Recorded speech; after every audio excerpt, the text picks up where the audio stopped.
Hi everyone, welcome to Tutorial Hub. My name is Tej Pratap. You are watching MS SQL series. SQL में हम कैसे काम करें, आइए हम जानते हैं इसके बारे में। सबसे पहले ना SQL जाने क्या है। SQL एक है ना structure query language. Structure query language में से होता है कि जो भी आप कमांड देना चाहते हैं, जैसे हम आपसे एक बात कर रहे हैं कि हम MS SQL क्या है, इसके बारे में हम आपको बता रहे हैं। ये आप कैसे समझ रहे हैं? हम भी हिंदी बोलते हैं और आप हिंदी समझते हैं, इसलिए इस बात को आप समझ पा रहे हैं। इसी तरीके से हम MS SQL के बारे में जो बता रहे हैं आप वो समझ रहे हैं। तो जो पहले वाले ऑपरेटिंग सिस्टम बनते थे ना, वो DOS ऑपरेटिंग सिस्टम बनते थे।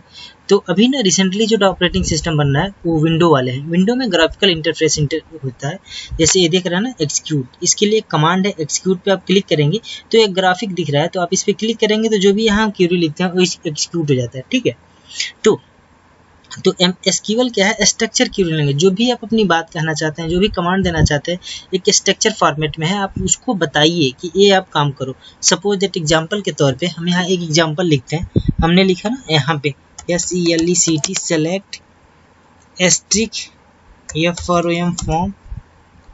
एक हमने टेबल बना रखा है टेस्ट TEST टेस्ट DB। ठीक है, हमने लिखा और इसको सेलेक्ट किया और यहाँ से एक्सिक्यूट किया। तो जो भी हमने टेबल बना रखा था select asterisk from test DB, अब हमने सेलेक्ट किया और जैसे एक्सिक्यूट किया एस्ट्रिक फ्रॉम EMP DB हमने बना रखा है EMP करके। ठीक है, EMP नाम का हमने एक वो बना रखा है टेबल और हमने एक्सिक्यूट किया। अब देखिए EMP नाम का टेबल यहाँ रिप्रेजेंट हो गया। तो कैसे हुआ ये चीज़? डेटा ना हमने एक ऑलरेडी इसमें टेबल बना रखा है EMP का, वो यहाँ से एक्सिक्यूट हुआ। ठीक है, अब हम आते हैं इंटरफेस। इंटरफेस क्या होता है? सपोज दैट ना जो भी एक एग्जांपल के तौर पे हम आपको बताते हैं इंटरफेस क्या होता है। कंट्रोल के विंडो के साथ हमने R प्रेस किया और यहाँ लिखा CMD। जैसे हमने ओपन किया, ये कमांड विंडो इंटरफेस है। सपोज दैट ना जब भी हम फोल्डर बनाते हैं, इसको मिनिमाइज करते हैं, यहाँ हम राइट क्लिक करते हैं, यहाँ न्यू पे जाते हैं और यहाँ पे क्लिक करते हैं एक फोल्डर। ये फोल्डर बन गया। जो भी हम नाम देना चाहते हैं, नाम यहाँ से क्लिक करते हैं और इसका नाम दे देते हैं। ठीक है, ये फोल्डर बनाने का एक तरीका ये हो गया। दूसरा तरीका हम चाहते हैं कि ना कि ये तो हमने जो बताया ये फोल्डर बनाने का तरीका, ये विंडो ऑपरेटिंग सिस्टम के थ्रू हमने बताया आपको कि आप फोल्डर बना सकते हैं। तो एक ग्राफिकल यूजर इंटरफेस है कि आपने यहाँ पे राइट क्लिक किया, न्यू पे गए, फोल्डर वाले ऑप्शन को चूज किया, फोल्डर वाले आइकन को चूज किया और आपने फोल्डर बना दिया।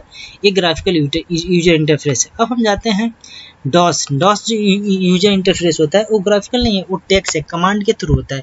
अगर इसमें फोल्डर हमें बनाना हो तो हम क्या करते हैं? हम लिखते हैं CD डॉट बैक जाते हैं, CD डॉट बैक जाते हैं। अब हमने लिखा MD और हमने एक राम नाम का फोल्डर बनाया MD राम, फिर हमने लिखा CD राम। ठीक है, अब ये देखिए C ड्राइव में राम नाम का एक फोल्डर बनना चाहिए। हम यहाँ से मिनिमाइज करते हैं, सीट ओपन करते हैं और C ड्राइव ओपन करते हैं। अब इसमें देखेंगे ना तो राम नाम का ये दिख रहा है ना, राम नाम का एक फोल्डर ऑलरेडी बन गया। ठीक है, तो ये किसके थ्रू बना? DOS कमांड के थ्रू, इस कमांड के थ्रू। तो इसमें हमने क्या किया? सब कुछ एक टेक्स्ट के फॉर्मेट में हमने एक कमांड दिया और उस कमांड को ऑपरेट किया, उसके बाद ये फोल्डर क्रिएट हुआ। अब हम इसे EXIT एग्जिट करते हैं, ये हमारा क्लोज हो गया। अब हम आते हैं इस विंडो पे। तो जो भी हम SQL में ना कमांड देंगे वो एक टेक्स्ट के फॉर्मेट में देंगे। यहाँ इस टेक्स्ट के फॉर्मेट में लो और उस कमांड पे काम करके हमें उसका रिजल्ट दो।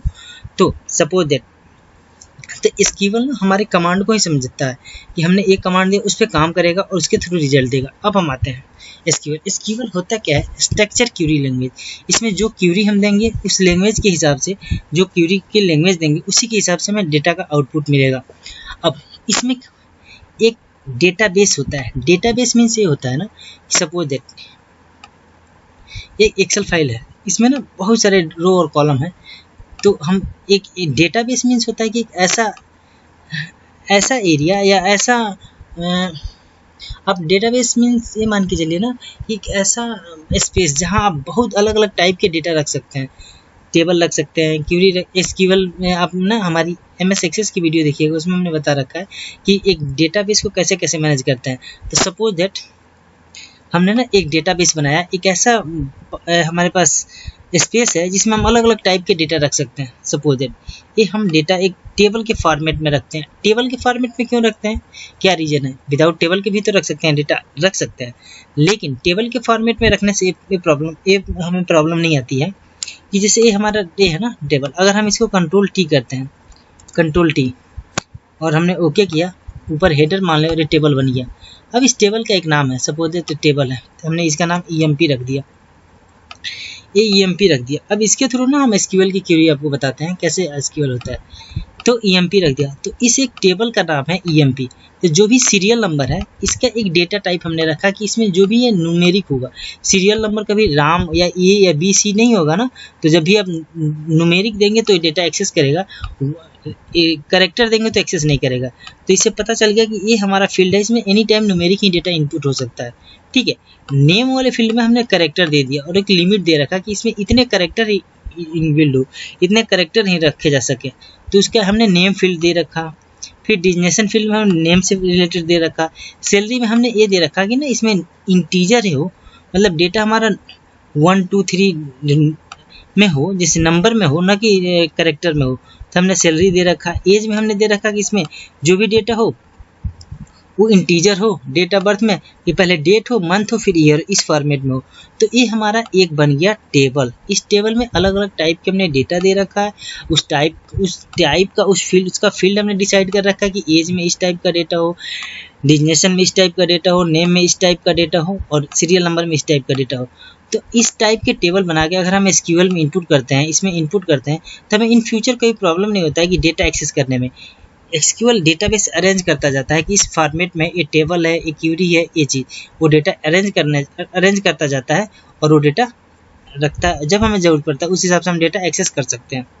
ठीक है, अब हम आते हैं, जानते हैं कि सबसे पहले इसमें डेटाबेस कैसे बनाते हैं। एक ऐसा डेटाबेस जिसमें हम अलग अलग टाइप के टेबल क्यूरी बना के इंसर्ट करें, और जब हमें जिस चीज़ की ज़रूरत हो हम डेटा एक्सेस कर लें इजली तरीके से। तो सबसे पहले हम ये जानेंगे डेटाबेस कैसे बनाते हैं।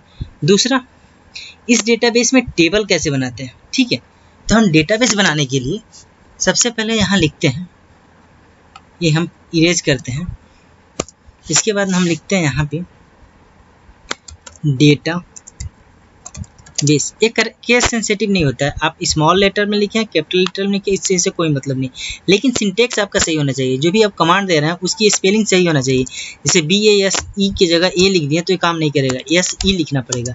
डेटाबेस, जो भी डेटाबेस का नाम देना चाहते हैं, जैसे टेस्ट DB हमने बना रखा, हमने लिखा टेस्ट डेटाबेस। पहले क्रिएट लिखना है, क्रिएट डेटाबेस का नाम DEST test DB1।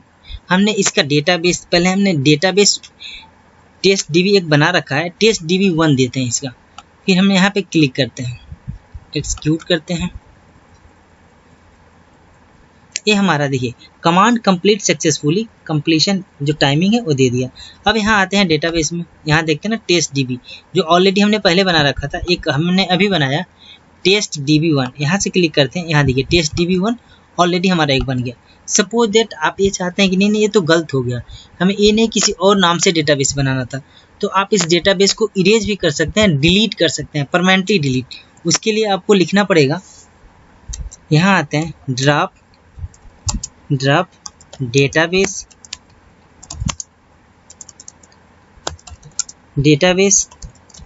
Test DB1। जब इस डेटाबेस को ड्रॉप करना चाहते हैं तो ड्रॉप डेटाबेस टेस्ट DB1 जैसे लिखेंगे और इसको एग्जीक्यूट करेंगे। अब आपका डेटाबेस ना ऑलरेडी, गलत हमने लिखा है यहाँ पे, DB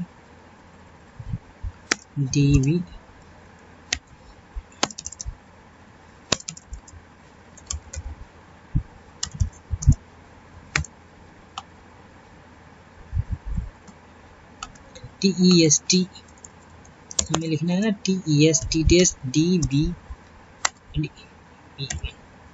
ठीक है, अब हम आते हैं इसे ड्रॉप करते हैं। अब देखिए कमांड्स कंप्लीट सक्सेसफुली। अब यहाँ ना 1 दिख रहा है, अगर आप एक बार रिफ्रेश करेंगे ना तो ऑलरेडी रिमूव हो चुका है इस डेटाबेस से। मतलब ये जो कंटेनर हमने बनाया था वो ऑलरेडी रिमूव हो गया है।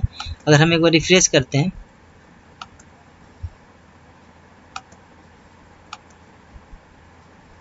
सॉरी इसे हम कैंसिल करते हैं, यहाँ रिफ्रेश करते हैं, डेटाबेस पे जाते हैं, ये देखिए ड्रॉप डेटाबेस DB1 डिलीट हो चुका है।